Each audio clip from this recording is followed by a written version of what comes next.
நமக்குள்ளே ஒரு ஆவி இருக்கிறது.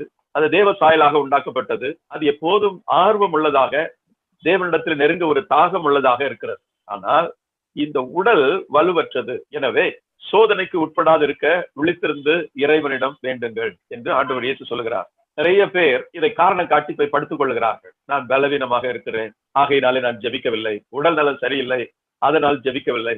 உடல் வலுவற்றதுதான், ஆனாலும் விழித்திருந்து ஜெபியுங்கள் என்று சொல்கிறார். அதற்கு அர்த்தம் என்ன? உங்கள் உடலை மேற்கொண்டு ஜெபியுங்கள். உடலின் விருப்பத்தின்படி செயல்படாதீர்கள்.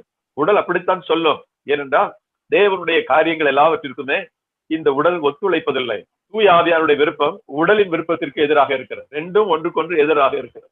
உடல் வலுவற்றது ஏன்னா அது எதிராக இருக்கிறது. கடவுளுடைய விருப்பத்திற்கு ஒத்து போகக்கூடியதாக இல்லை. ஆகையினாலே உடலின் விருப்பத்தின்படி நீங்கள் ஓய்வெடுக்காதீர்கள். மாறாக ஆவி ஊக்கம் உள்ளதாக இருக்கிறதுனாலே நீங்கள் விழித்திருந்து ஜெபியுங்கள் என்று ஒரு ஆலோசனை கொடுக்கிறார்.